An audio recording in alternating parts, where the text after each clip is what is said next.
Olá, bem-vindos ao Mistérios da Meia-Noite. Hoje eu trouxe 10 relatos sobre o tabuleiro Ouija.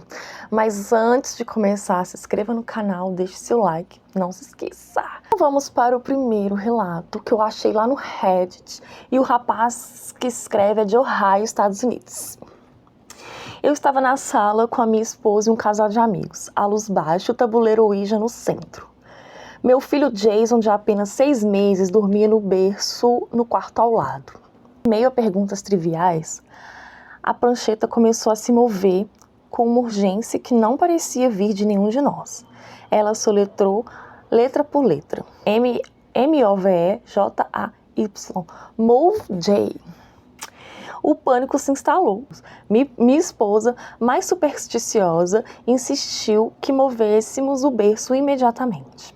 Eu, cético, hesitei, mas a intensidade da mensagem me convenceu. Colocamos o berço no canto oposto do quarto. Menos de 1 hora depois, um estrondo ensurdecedor. Um galho enorme, arrancado por uma tempestade repentina, atravessou a janela e esmagou o exato local onde o berço do Jason estava. Aquele tabuleiro, ou quem quer que estivesse do outro lado, salvou a vida do meu filho. Bom, pelo menos foi positivo, né? Porque a gente escuta tanta coisa negativa, né? O segundo relato também é do Reddit. E a pessoa que escreveu é do Texas, nos Estados Unidos. Éramos adolescentes, cheios de curiosidade e ignorância. Típico de adolescente, né? Jogando Ouija em um porão escuro no subúrbio de Houston. Perguntamos sobre o futuro e a prancheta se moveu lentamente, soletrando o nome do nosso amigo Mark. Rimos, achando que era uma piada de mau gosto. Mas a prancheta continuou soletrando morte e depois carro. 2 semanas depois a notícia chegou. Mark havia morrido em um acidente de carro horrível, decapitado no impacto. A risada morreu em nossas gargantas. Aquele momento de brincadeira se transformou em um presságio sombrio. E o peso daquela previsão nunca mais nos deixou. Que horrível. Terceiro relato. Detalhes bancários ocultos da Califórnia, Estados Unidos. Lá do Reddit também. Minha avó havia falecido recentemente e minha família estava em meio a um inventário complicado. Decidimos usar o Ouija, mais por consolo do que por crença. Perguntei à minha avó se havia algo que ela queria nos dizer. A prancheta se moveu e o que ela se seguiu foi chocante. Ela soletrou a sigla de um banco local e em seguida uma série de números. Eram números da conta. Meu pai, incrédulo, verificou. Era uma conta secreta que ele desconhecia, contendo uma quantia significativa de dinheiro destinada às minhas primas. O espírito não apenas se comunicou, mas provou sua identidade e intenção com uma informação que só minha avó poderia saber. Será que era a avó? Será? Só a avó sabia, né? Quarto relato, o necrotério da faculdade e a ameaça demoníaca. Meu Deus. Localização, Estados Unidos, Nova York, lá do Reddit também. Era calouro numa faculdade em Nova York. E meu dormitório tinha lenda urbana de ter sido um necrotério. Uma noite, eu e meus colegas decidimos testar o Ouija. O ambiente era pesado, a prancheta se movia de forma agressiva. Perguntamos quem estava ali e a resposta foi aterrorizante. 83 demônios. A entidade disse que viria nos buscar. Naquela mesma noite, as luzes do corredor começaram a piscar. Objetos caíam da prateleira e o rádio ligava e desligava sozinho. O medo era palpável. Tivemos que chamar o padre para benzer o quarto. Aquele lugar e o tabuleiro abriram uma porta que quase não conseguimos fechar. Não pode brincar, né, gente? Pra que o povo fica brincando? Estados Unidos, Pensilvânia, é o terceiro relato. A aparição de Annelise. Eu, Glenn, morava numa casa antiga na Pensilvânia. Depois de uma sessão de Ouija, comecei a ver uma aparição. Era uma menina vestida com roupas que pareciam de outra época. Ela era pálida e tinha um olhar triste. Descrevi a figura para os meus vizinhos, que eram historiadores amadores. Eles ficaram chocados. Disseram que uma menina chamada Annelise de 10 anos, havia morrido de tuberculose naquela mesma casa no final do século XIX. A descrição de roupa e de idade batiam perfeitamente.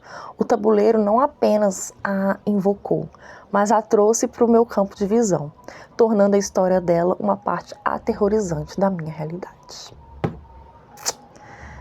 É isso aí. 7º relato, o ataque da vela. Do Reddit, aconteceu lá na Flórida, Estados Unidos. Minha amiga Ana e eu estávamos tentando contatar o avô dela, que havia falecido recentemente. Acendemos uma vela para criar um ambiente mais propício, sentadas no chão da sala de estar em Miami. Perguntamos se ele estava ali. A prancheta começou a se mover, mas de uma forma errática. De repente, sem que ninguém tocasse, a vela acesa no centro do ciclo foi arremessada com força, atingindo o braço da Ana. Não foi um tombo da vela, ela foi arremessada violentamente. O cheiro de cera queimada e o susto que nos fizeram gritar. Percebemos que não era o avô dela que havíamos contactado, mas sim algo muito mais agressivo e perigoso. Existe mesmo isso, né? O perigo, né? O risco de contactar outro espírito que está ali vagando, um zombeteiro que está ali, né? E não quem ela está procurando, avô e tal. 8º relato, o tabuleiro que se moveu sozinho. Localização, New Jersey. Eu, Oceana, sempre fui cética, mas curiosa. Decidi tentar o Ouija sozinha. Dizem que é muito, muito perigoso sozinho. No meu apartamento em Nova Jersey, para provar que era tudo bobagem. Coloquei as mãos na prancheta e fiz perguntas, mas nada aconteceu. Suspeitei, frustrada, e tirei as mãos para aguardar o jogo. Foi nesse momento que a prancheta, sem nenhum toque meu, começou a deslizar lentamente pelo tabuleiro. Ela moveu da letra O para o U, depois para o I e o J. O movimento era lento, deliberado e completamente autônomo. O ceticismo desapareceu instantaneamente, substituído por um terror gelado. Eu nunca mais tentei jogar sozinha. Parece que estava falando Ouija, né? Sozinha não se joga. Nem se joga, né? Sozinha, então, muito menos. 9º relato, o hexágono e a mão invisível de Nova Jersey, Estados Unidos. Eu, Justin e meus amigos estávamos jogando Ouija em um porão em Nova Jersey. A prancheta começou a mover em um padrão estranho. Ela ia para os 4 cantos do tabuleiro, formando um X. E depois girava em círculos.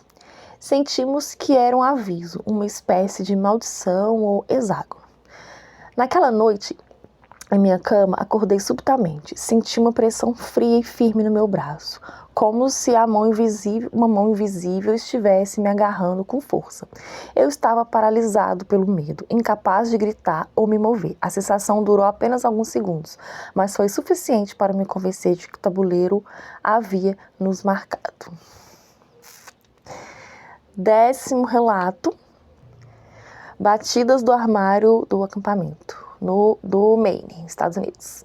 Estávamos em um acampamento de verão no Maine e veio a ideia de fazer um Ouija improvisado, desenhando em um pedaço de papelão. Parecia a coisa mais assustadora que poderíamos fazer. No meio da noite, com lanternas acesas, começamos a jogar. Mal havíamos feito a primeira pergunta quando ouvimos um som alto e seco. Um toque, toque, toque. O som vinha de dentro do armário de metal trancado no canto do quarto. Não eram apenas batidas leves, eram socos. Paramos imediatamente. O silêncio que se seguiu foi quebrado por mais batidas, mais fortes, mais rápidas. Abandonamos o tabuleiro improvisado e passamos o resto da noite acordados, olhando para o armário. Caramba, que foda! É isso, né? Acho que a gente sempre ouve que é melhor não, justamente por causa disso. A não ser a primeira história. A primeira história foi legal, mas será que de 10 histórias só uma foi positiva? Será que vale a pena ainda assim? É isso, esse é o canal Mistérios da Meia-Noite. Toda meia-noite tem mistério por aqui. Se inscreva no canal e deixe seu like.